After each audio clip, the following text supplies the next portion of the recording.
onde fora criado, entrou num dia de sábado, segundo o seu costume, na sinagoga, e levantou-se para ler.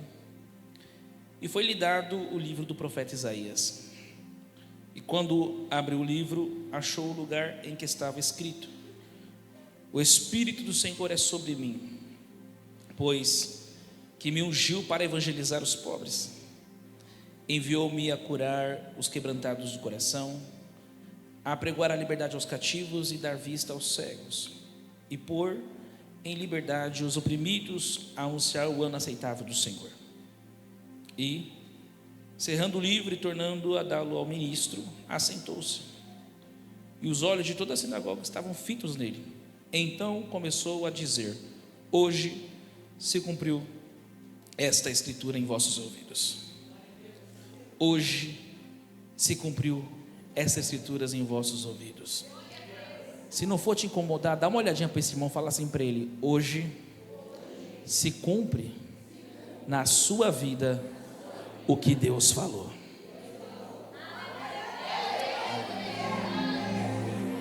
Pega na mão dessa pessoa, por gentileza, já coloca a sua Bíblia no assento. Vê se ela está tão cheia hoje, irmão, porque depois de tanta coisa que aconteceu aqui, aleluia, do que Deus já está fazendo, oh glória a Deus, tem gente ainda de mão não dada. Pega na mão dessa pessoa, diga para ela assim: se alguém algum dia disse que não ia acontecer, o seu Deus está dizendo, e se cumpriu o que estava escrito ao teu respeito, oh glória. Será que tem 3 ou 4 para dar glória a Deus comigo nessa noite? Oh, glórias! Deus vai fazer algo grande na sua vida. Quem acredita nisso, glorifica a Deus. E toma o seu assento em nome de Jesus.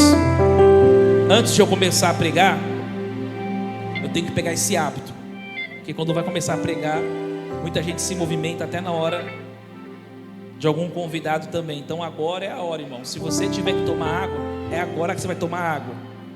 Se você que tiver ir no banheiro, é agora que você vai no banheiro.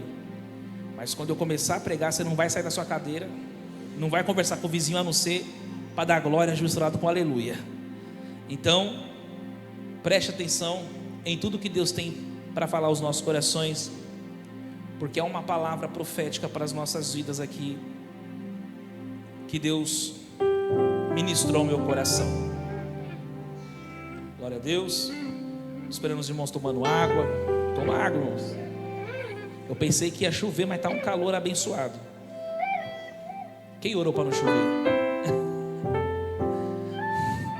Aleluia. Deus te ouviu. Glória a Deus. Amém. Glória a Deus. Já tomou água, já foi no banheiro, já foi amamentar. Então, agora redobre a sua atenção, por favor, na mensagem dessa noite.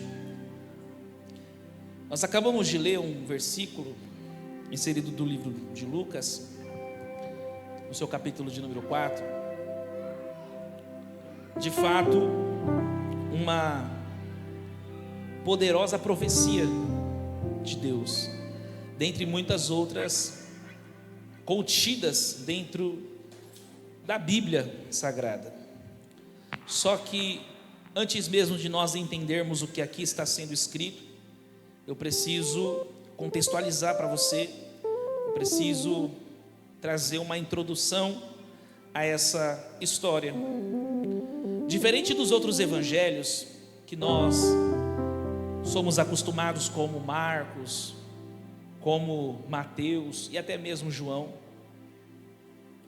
Lucas, ele tem por propósito apresentar um relato preciso da vida de Cristo.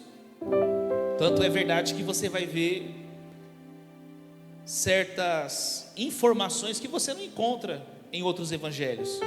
Ele vai falar do pai de João Batista, ele vai falar da mãe, vai contar uma história dentro do seu capítulo de número 1 que você não vê nos outros evangelhos. Então ele dá mais uma contextualização a essa informação precisa a respeito da vida de Cristo. E por que essa narrativa é tão precisa essa narrativa ela é tão detalhada? É pelo simples fato de Lucas ser médico. Lucas, ele era médico. E não somente por ser médico, Lucas, ele era escritor. Lucas, ele era gentil e provavelmente o primeiro historiador da igreja primitiva.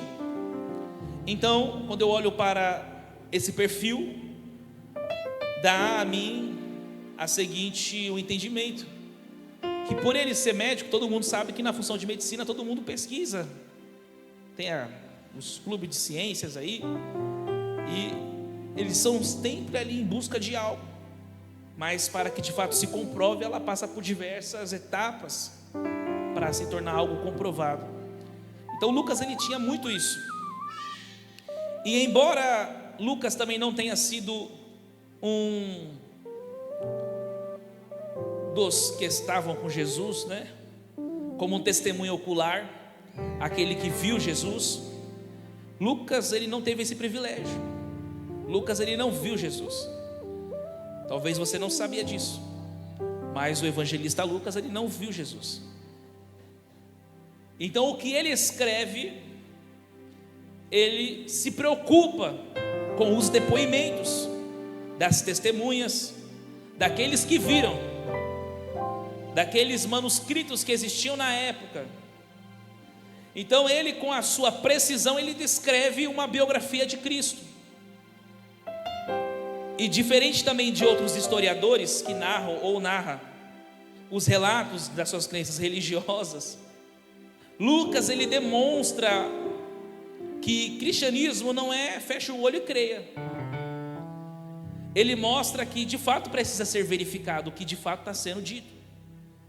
Então o que me chama a atenção é que ele, por ser um cidadão do céu, ele não se somente satisfaz em ouvir, fechar o seu olho e seguir a vida. Ele de fato vai atrás dos fatos. Ele de fato vai atrás dos relatos, dos depoimentos. Então ele já nos deixa a um pano de fundo, mostrando que cristianismo não é fecha os olhos e creia. Se você até aqui hoje, chegando, digamos, aqui agora, tinha esse entendimento de que evangelho é só você ouvir para a sua casa e não buscar conhecimento, e não buscar entendimento, Lucas já nos está convidando a entender que evangelho não é somente escuta.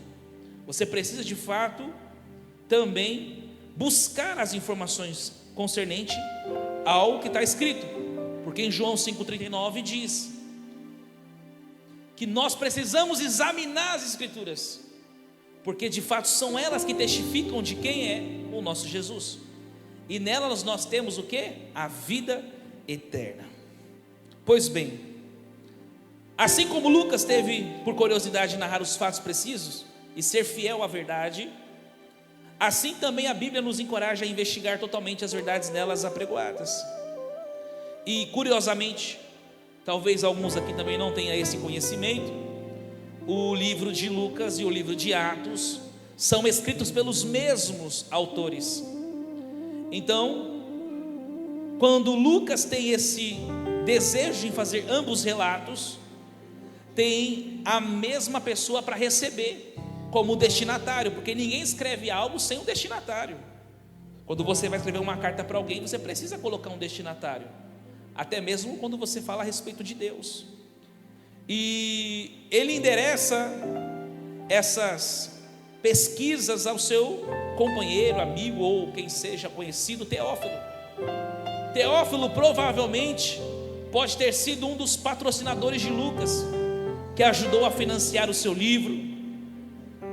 Talvez ele também pode ter sido aí um romano que demonstrava um forte interesse pela religião cristã. Então, quando você vai vendo todos esses relatos introdutórios dentro da mensagem que eu quero ministrar nos nossos corações, nós vamos ver o descorrer do seu livro. Já entendemos o porquê que ele escreve, já entendemos para quem é o destinatário. Agora nós vamos entender a sua divisão. Quando Lucas ele escreve o livro, ele divide em 3 partes. A primeira parte é do capítulo 1, versículo 1 ao capítulo 4, versículo 13, que ele vai falar do nascimento. e a preparação de Jesus. Como eu disse para vocês aqui, existem relatos que não contêm em outros evangelhos, como por exemplo Jesus na sua idade de uma possível adolescente. Quando você lê ainda o capítulo de número 1 e o capítulo de número 2, você vai ver a manifestação de Jesus como um adolescente conversando com doutores. Então são relatos que você não vê em outros.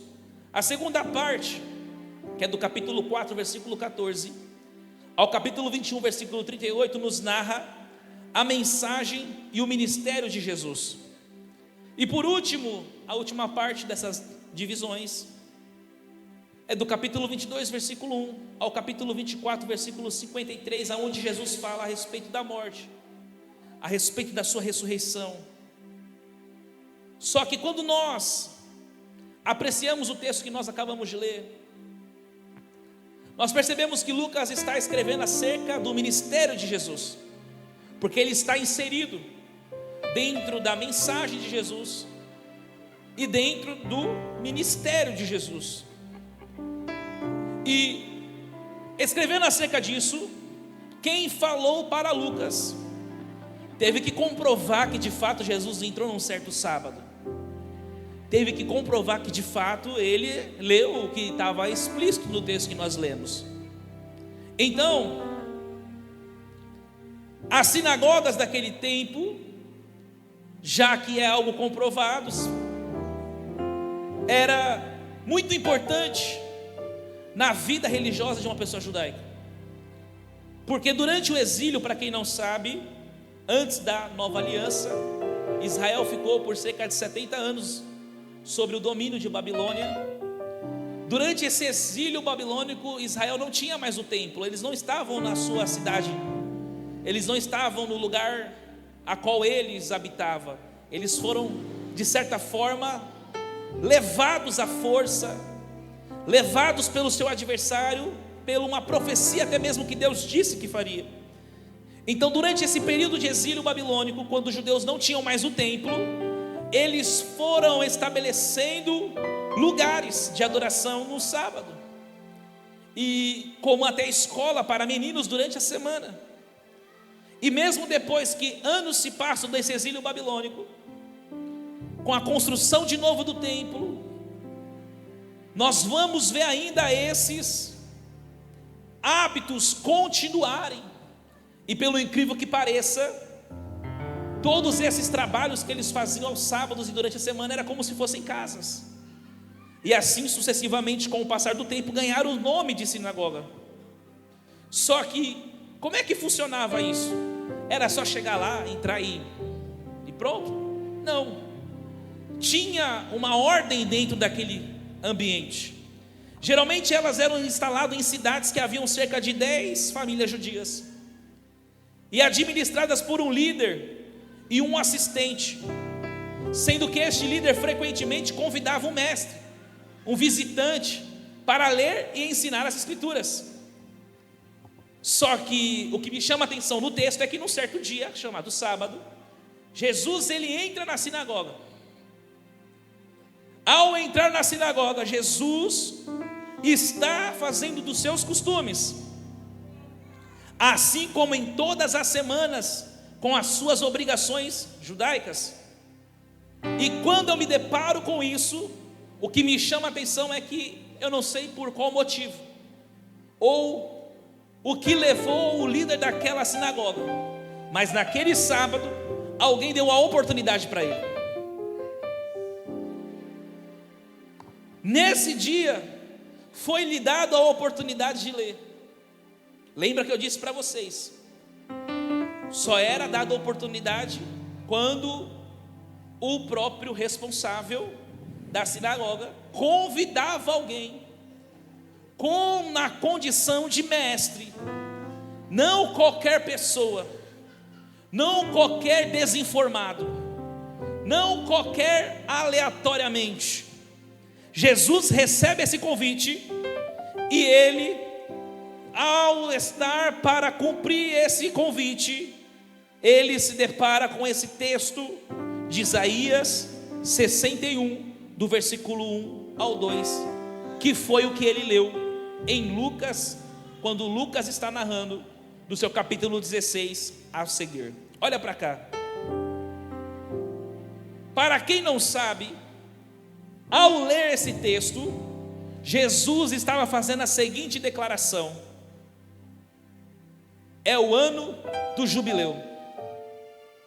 Ao ler esse texto, Jesus estava fazendo a seguinte declaração: é o ano do jubileu, ou seja, quando todas as suas dívidas são canceladas, todos os escravos libertos e toda a propriedade devolvida aos primeiros donos.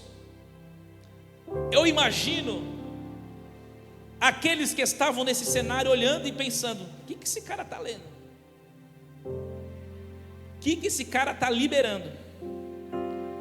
Porque talvez eles nem conseguiram compreender, não conseguiram entender a proporção dessas palavras, porque era justamente um cumprimento de profecia. Porque, como eu disse para vocês, na época que Isaías falou, lá em Isaías 61, há muitos anos atrás, há uma promessa que vai pairando, e já foi dito aqui nessa noite que promessa não tem prazo de validade. É Deus que renova a gente para ver a promessa acontecer.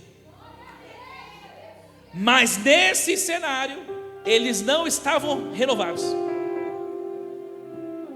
Mas nesses cenários, eles não estavam talvez mais esperando, porque o culto deles talvez já havia se tornado uma obrigação, já havia se tornado um rito, já havia se tornado uma experiência comum. Eu começo a conjecturar e a pensar: era bem provável que quando Isaías falou no passado, a promessa se referia para o futuro. E qual era então esse futuro, pastor? O período em que o Messias de fato, o desejado das nações, o aguardado, o esperado por todos, se manifestasse. E principalmente manifestando o seu governo. Aí você imagina comigo no cenário: Jesus entra no sábado, recebe a oportunidade, e o que ele vai ler? Isaías 61. E ao concluir as suas leituras, ele diz: e se cumpriu aos seus ouvidos o que foi dito no passado. Alguém vai entender aonde eu quero chegar. Por quê? Ao Jesus citar essas profecias, era Jesus liberando esperança aos corações, porque essa profecia é o ano do jubileu. É ele dizendo para aqueles que já estavam acostumados, era ele dizendo para aqueles que talvez já nem esperava mais, era eles talvez que já estavam oprimidos, encarcerados. Era Jesus dizendo para eles: quando todas as suas dívidas são canceladas, é o ano do jubileu. Quando todos os escravos são libertos, é o ano do jubileu. E toda a sua propriedade é devolvida aos primeiros donos, é o ano do jubileu. Aí eles estão ouvindo, eles estão escutando Jesus falar, mas mesmo assim, eles não estão entendendo o que estão acontecendo. Mas graças a Deus, que nós não precisamos ver para crer. Mas graças a Deus, como está escrito no Evangelho de João: felizes são aqueles que não viram, mas creram. Eu vim liberar uma palavra profética para teu coração, meu irmão e minha irmã, aleluia. Porque eles tinham a lei, mas já não tinha mais a manifestação. Eles tinham o ritual, mas não tinha mais a unção no culto. Eles tinham o ajuntamento, mas já não havia mais a comunhão. Eles tinham o espaço, mas já estavam servindo por obrigação. O que o Senhor quer dizer aos nossos corações? Eu não estava lá, mas por causa da fé em Jesus, o ano do jubileu, eu estou arrepiado, é Manacalamaxúria. O ano do jubileu, Deus está dizendo essa noite, chegou para aqueles que por causa da fé acreditaram que Ele existe. Oh, rebassi canto.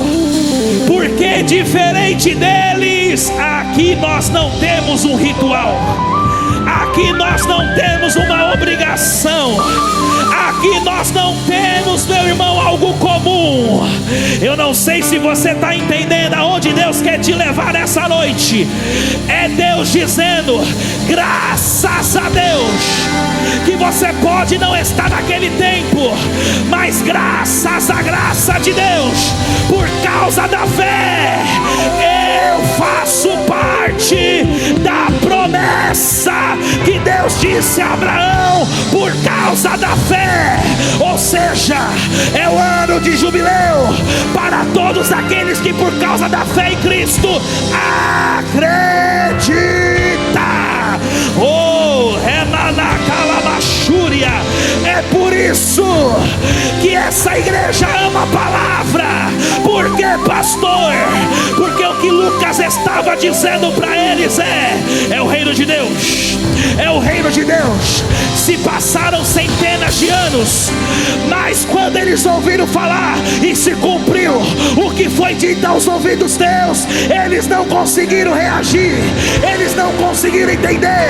Mas graças a Deus, que por causa de mim e que por causa de você, a palavra ainda está liberada.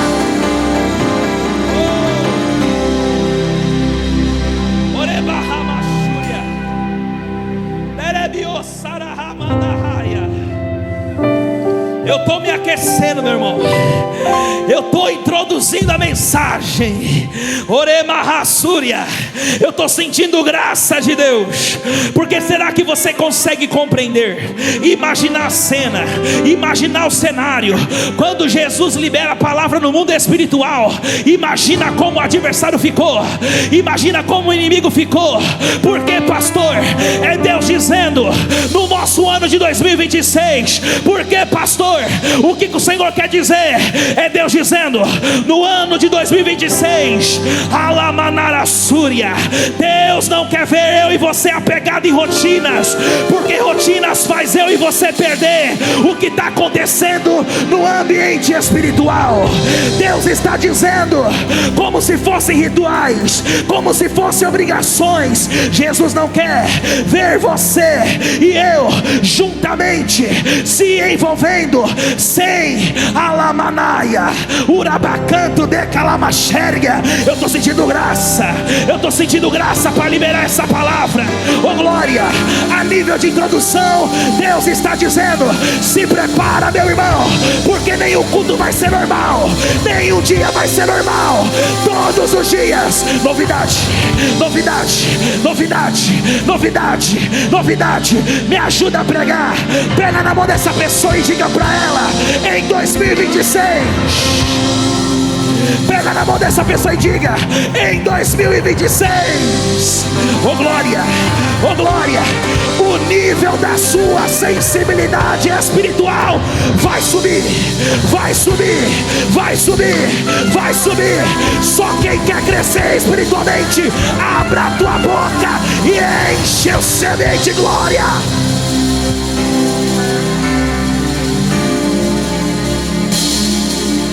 Quem vai crescer faz barulho. Orebacalamaxúria.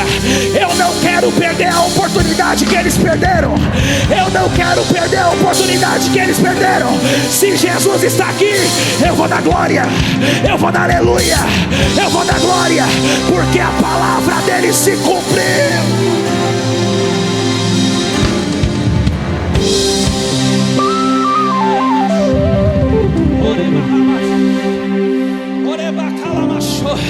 Urabacanto Deus está dizendo: eu não quero ver você sendo apenas um mero ouvinte, um mero preenchedor de espaço.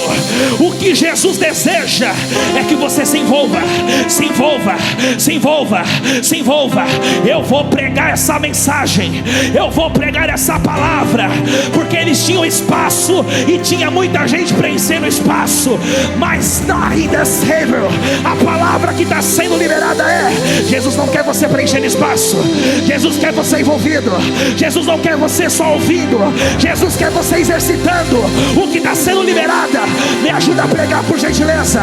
Pega na mão dessa pessoa e diga para ela: 2026 não te serve mais ser apenas um ouvinte do que Deus está fazendo.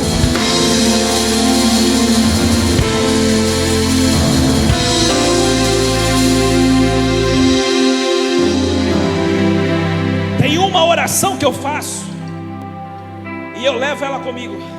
Deus, eu não sei o que o Senhor está fazendo agora sobre a terra, mas me inclua nisso. Deus, eu não sei o que o Senhor está fazendo sobre a terra, mas não me deixa de fora disso. Alguém aqui vai sair diferente.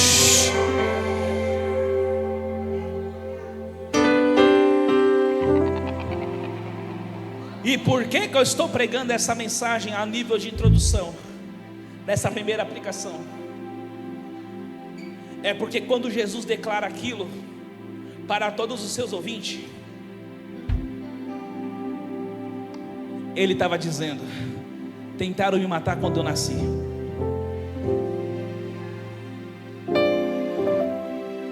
tentaram me parar quando eu estava crescendo, tentaram impedir de todas as maneiras que o projeto viesse. Mas já que não mataram quando eu era menino, já que não mataram quando eu era recém-nascido, alguém aqui precisa ouvir uma liberação de Deus para 2026. Levanta sua mão em ordem profética, que eu quero profetizar através da palavra. Eu quero declarar pelo poder que há no nome de Jesus que não haverá morte. Porque o que tentar impedir em 2025 na tua vida, terão que contemplar. E se cumpriu o que foi dito, e se cumpriu o que foi dito, e se cumpriu o que foi dito, e se cumpriu o que foi dito. Eu vou dizer até alguém entender: e se cumpriu o que foi dito. Só quem vai viver a promessa em 2026. E se cumpriu o que foi dito, e se cumpriu o que foi dito. O ano do governo está trazendo consigo o cumprimento da profecia sobre a sua vida, sobre a tua saúde, sobre a tua profissão, sobre as tuas finanças, sobre os teus negócios, sobre a tua família e sobre a sua herança e sobre as gerações e gerações, sobre a vida espiritual. Se você recebe, abre a tua boca e glorifica Deus.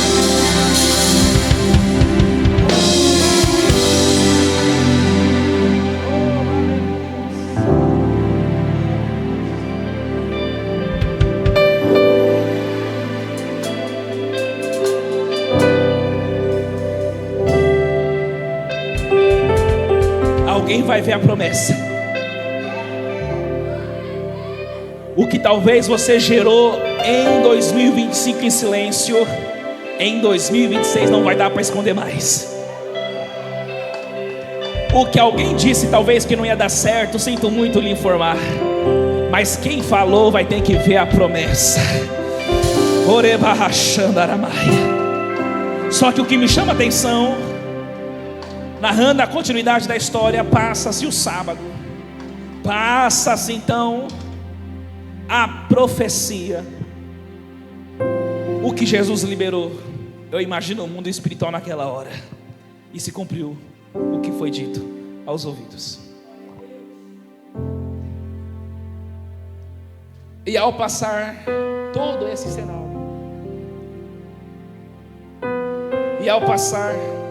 esse cenário, Jesus, entendemos que veio cumprir uma missão, porque Ele mesmo disse: o Espírito do Senhor está sobre mim. Uma missão Ele recebeu. Então Ele veio cumprir uma missão, porque no ano do governo, eu e você estamos recebendo uma missão. Diga assim comigo: em 2026, mais forte, em 2026, para a vergonha de Satanás, eu assumo a missão.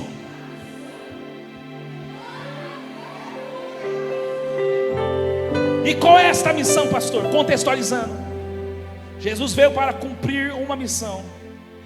Só que Ele foi sozinho cumprir essa missão, sim ou não? Ele convocou 12 discípulos. Não foi sozinho, porque Jesus entendia, presta atenção nisso. Se Jesus quisesse fazer sozinho, Ele conseguiria, sim ou não? Ele conseguiria. Só que Ele entendeu que se Ele dividisse a carga da sua missão, o alcance depois da sua partida, continuaria. Jesus entendia que por mais que Ele pode fazer tudo sozinho, Ele dividiu a sua missão com 12. Fala assim comigo: eu não estarei sozinho na missão. Diga assim comigo: eu vou escolher a dedo quem andará comigo nesta jornada.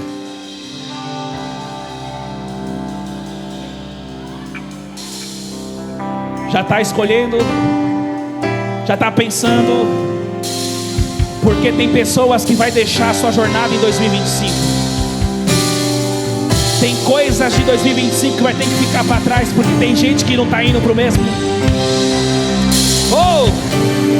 Se você vai assumir a missão em 2026, se prepara para coisas ficarem para trás, porque para essa jornada não vai dar para ter distração, não vai dar para ter, irmão, não vai dar para ter peso na embarcação.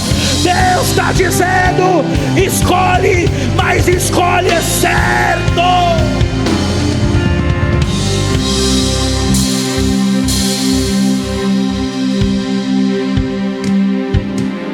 É os discípulos andando e Jesus operando.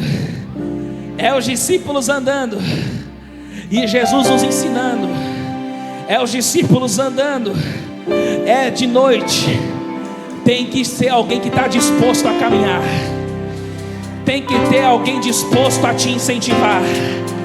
No dia que você pensar na morte de João Batista, tem que ser alguém disposto a te incentivar a continuar. Eu não sei para quem vai essa palavra, mas eu preciso dizer: quem tem corpo mole não vai aguentar a jornada. Quem tem muito, irmão, vou dizer, quem tem muito motivo para ficar murmurando e reclamando, não vai dar para andar contigo. Deus está dizendo: ainda que seja pouco, como os 300 de Gideões, mas são corajosos, são valentes, são corajosos, são valentes, são valentes, são corajosos. Deus está dizendo: ainda que seja menos, vai ser mais do reino. Ainda que seja pouco, vai ser muito na mão dele.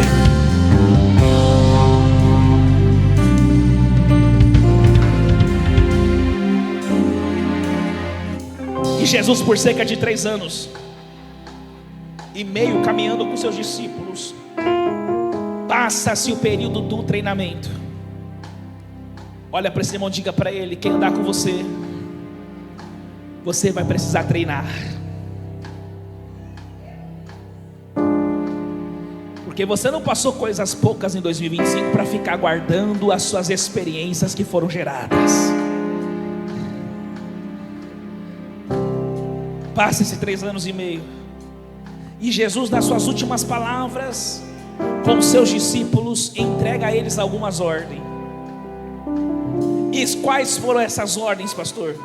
A primeira ordem que Deus entregou através de Jesus para os seus discípulos. Mateus capítulo 22, versículo 37. E Jesus disse-lhes: amarás o Senhor teu Deus de todo o coração, de toda a tua alma e de todo o teu pensamento. Veja quem vai estar do seu lado. Veja se ele ama a Deus acima de todas as coisas. Porque às vezes você pode simpatizar com alguém e dizer: essa pessoa torce por mim, mas ela não é crente. E se não é crente, não combina com o propósito do destino. Ah, mas é uma pessoa que não fala palavrão, só bebe, não tem nada demais. É aí que está o problema. Porque para o inimigo querer te embaraçar, ele precisa te enganar achando que está tudo bem. Oh glória. Este é o primeiro grande mandamento. E qual que é o segundo, pastor? E o segundo, semelhante a este. E qual que é? Amarás o teu próximo como a ti mesmo. Fala assim comigo: vai ser difícil, mas eu vou precisar amar quem me odeia, quem me traiu, quem falou mal de mim. Eu vou precisar amar não somente quem me ama, mas aquele quem é inimigo é declarado. Qual que é o terceiro mandamento, pastor? Versículo de número 20, de 49 do Lucas 24. Lucas 24, 49 está escrito: e eu lhes mandarei o que o meu pai prometeu. Porque sem a promessa você não consegue fazer. Mas esperem aqui em Jerusalém até que o poder de cima venha sobre vocês. Diga assim comigo: a promessa não é fora da igreja. A promessa é para ser esperada em Jerusalém. Fala assim comigo: não dá para servir a Deus apenas na Santa Ceia e nos outros dias eu não me comprometer com Ele. Diga assim comigo: não dá para eu dizer sou de Deus no domingo, mas na semana eu nego o nome dEle. Para viver 2026 debaixo de uma ordem, eu preciso esperar a promessa em Jerusalém.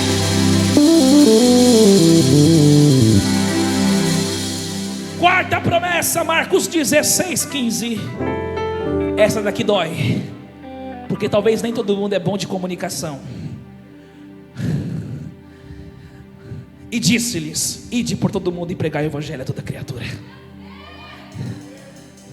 Fala para essa pessoa e diga para ela assim: está preparado para abrir a boca e perder a timidez?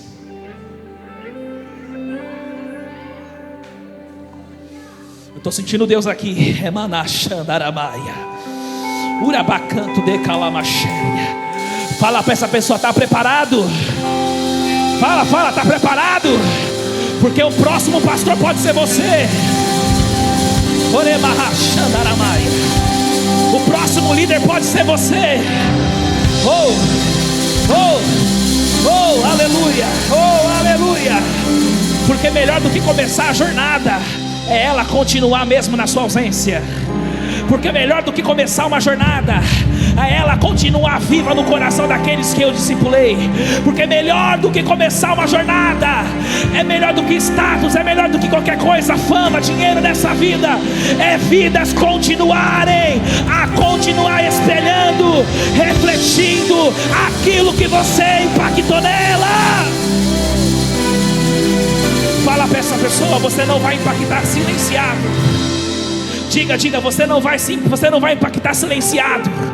No seu serviço ainda tem a oportunidade de falar de Deus. Diga, você fala de tantas coisas, de academia, de esporte, de isso, daquilo, das fofocas do dia. Diga para ela: agora vai mudar as conversas.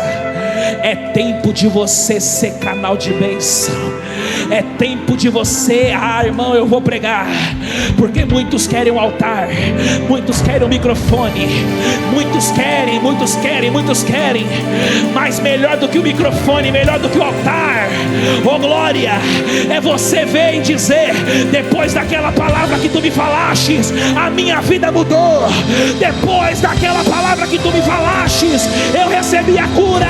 Deus está derramando sobre a tua vida a autoridade para falar do reino. Abra a tua boca e deixa deixa Ele te usar.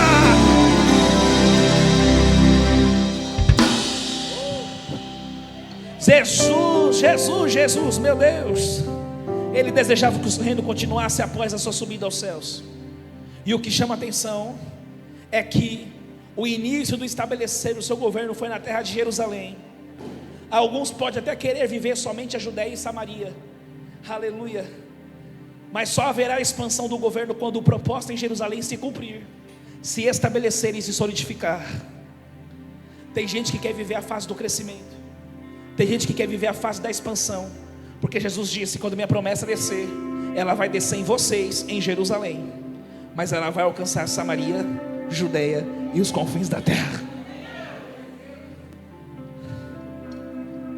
Alguns podem querer só viver, como eu disse, Judéia e Samaria, mas você precisa entender que se você não tiver base forte em Jerusalém, você não suportará o peso do seu crescimento. Deus não te fará expandir sem antes te preparar para o crescimento. Diga para essa pessoa: não existe crescimento sem Deus te preparar. Fala-se comigo: em 2025 serviu para Deus me preparar.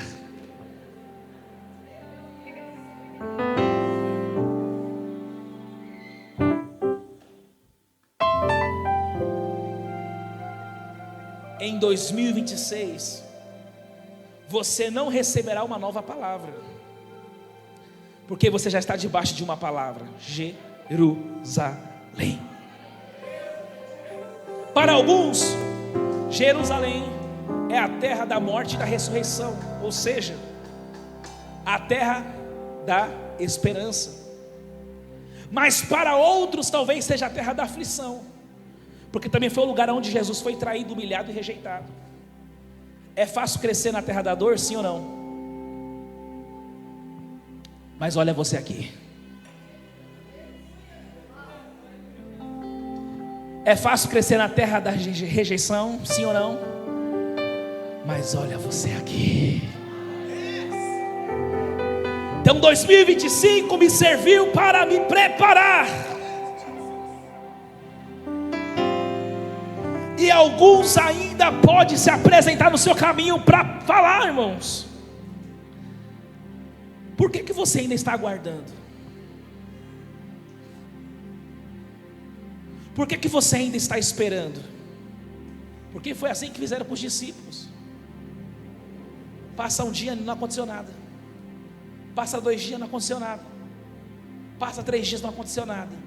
Talvez tem gente aqui que já está há 20 anos e não aconteceu nada ainda. Talvez tem alguém que está com uma guerra travada em 3 anos e não aconteceu nada. E aí as pessoas que não sabem que você tem uma palavra liberada, chega para embaraçar você naquilo que você está crendo. E aí está falando: já passaram os anos, e já chegamos praticamente em 2026, e até agora não aconteceu. Você tem certeza que vai acontecer alguma coisa ainda? Por que você está insistindo nessa profissão? Por que você está insistindo nessa empresa? Por que você está insistindo nessa igreja? Por que você está insistindo nesse casamento? Por que você está insistindo nesse filho? Eu não sei para quem vai essa palavra, mas tem alguém que está insistindo em algo, e alguém está falando: para. É alguém que está falando: desiste, larga para lá essa palavra, deixa, já passou muito tempo.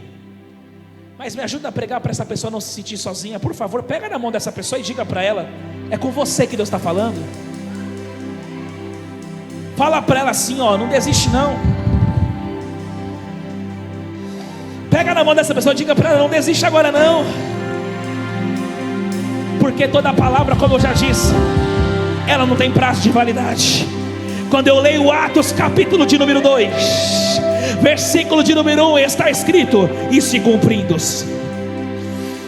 Alguém teve que relatar, alguém teve que escrever, alguém teve que relatar o fato de uma promessa que estava liberado. E se cumprindo-se o dia de Pentecoste, estava todos reunidos no mesmo lugar.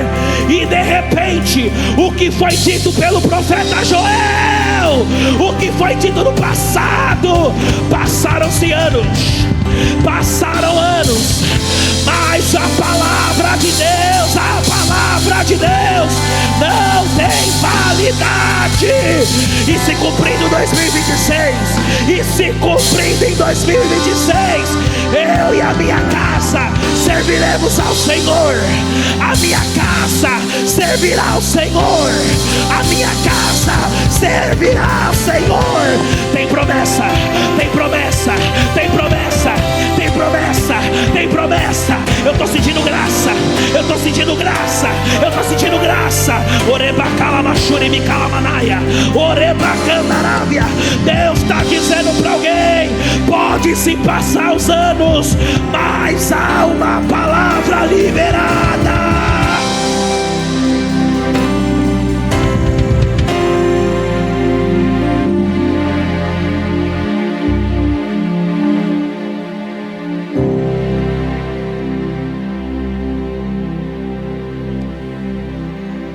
Eu vou ler de novo para alguém, porque talvez alguém ainda não entendeu. E cumprindo-se o dia de Pentecostes, estavam todos reunidos no mesmo lugar, Jerusalém. E de repente veio do céu um som como de um vento veemente e impetuoso, e encheu todas as casas e os que estavam assentados, e foram vistas por eles línguas repartidas. O que era impossível acontecer, aconteceu. E viram como de fogo, as quais pousaram sobre cada um deles. E todos, porque a promessa é na totalidade. E todos, Deus não está falando com o mais velho ou com o mais novo. Deus está falando desde o mais novo ao mais velho, do mais velho ao mais novo no ambiente. E todos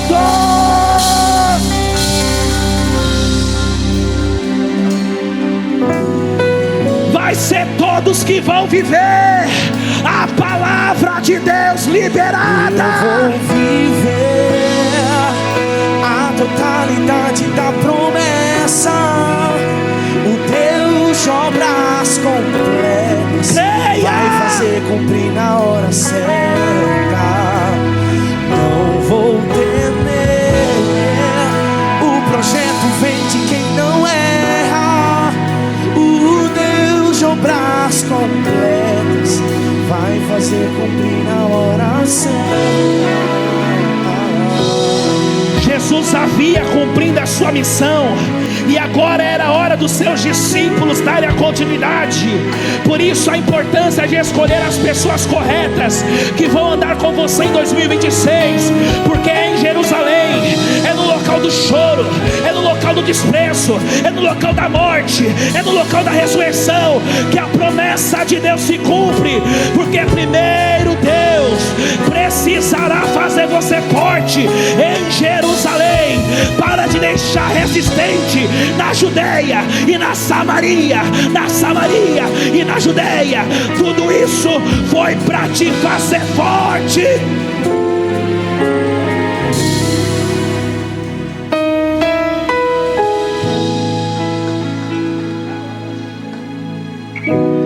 Só que por mais que pareça contraditório, Jerusalém é o local que significa a fundação da paz. E aí Deus me libera essa palavra para dizer ao teu coração: em 2026 Deus está estabelecendo um ano de paz para a sua vida e para a sua família. Em 2026 Deus está estabelecendo um ano de paz para a sua vida e para a sua família. O ano do governo será um ano de paz. Mas pastor, paz significa que não vai ter nem conflitos e nem confrontos? Não.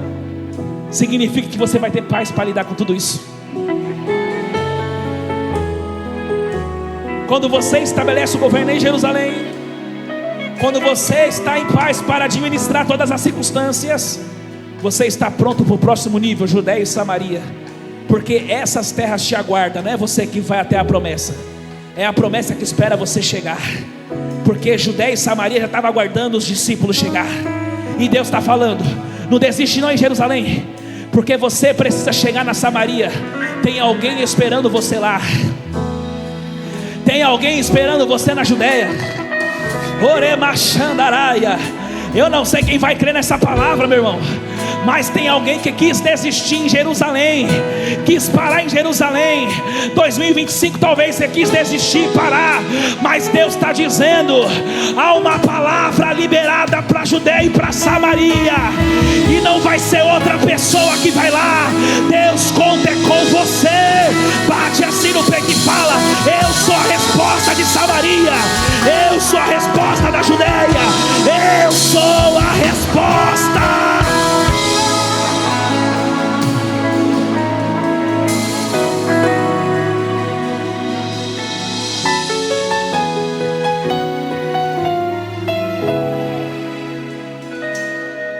Em todas as áreas da sua vida, o ano do governo representará o ano de ultrapassar fronteiras.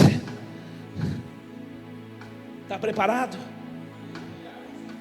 Por quê? É tempo de viver o que você nunca viveu, meu irmão, de possuir o que você nunca teve, de conquistar o que nunca alcançou. É tempo de viver nova todas as coisas. Se prepara, porque existe uma palavra liberada. E eu encerro minha mensagem. Levanta a sua mão. 2025, Deus te forjou para resistir a toda a pressão promovida pelo crescimento aguardado em 2026.